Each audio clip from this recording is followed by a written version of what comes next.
Neighbors in one Northwest Jacksonville neighborhood are mourning the loss of a mother and child after learning the two were killed while on vacation in Chattanooga this past weekend. They was walking. They were walking. They was walking, and this guy hit.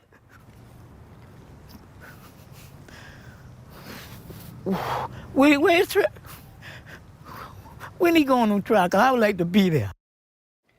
Chattanooga police say a suspected drunk driver killed 41-year-old Anna Rodriguez and her 1-year-old son Jonathan Devia.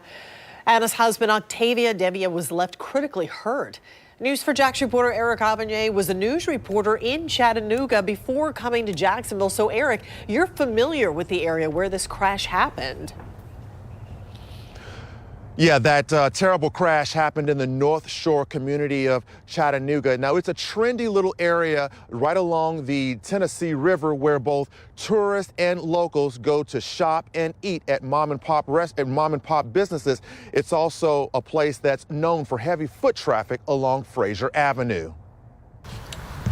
Holiday lights and decorations are symbols of a time of joy and happiness. But neighbors of 41-year-old Anna Rodriguez, her husband Octavia Devia, and their 1-year-old son Jonathan Devia are feeling the opposite of joy and happiness after learning about the family's tragedy. And something just so traumatic like that happens, it's really hurtful and sad. It's sad.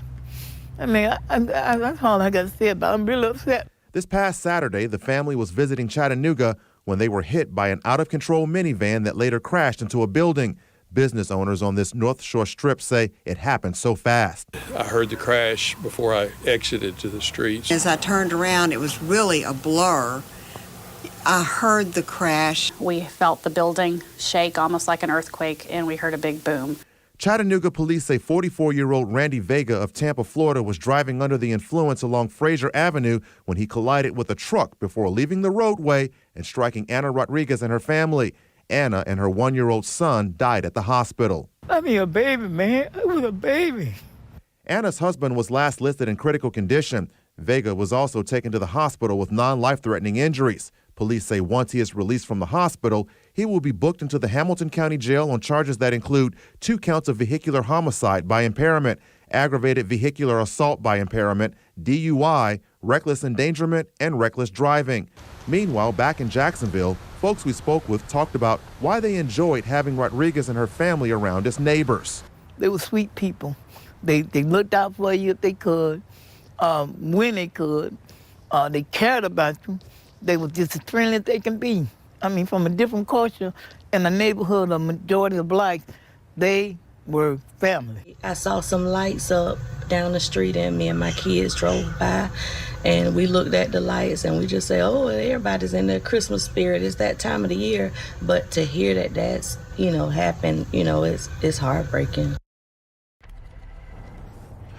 Now, Anna Rodriguez's oldest daughter lives here in Jacksonville and told me over the phone that she is now in Chattanooga at the hospital where Anna's husband is being treated. And again, he is still listed in critical condition. A GoFundMe account has been set up for the family.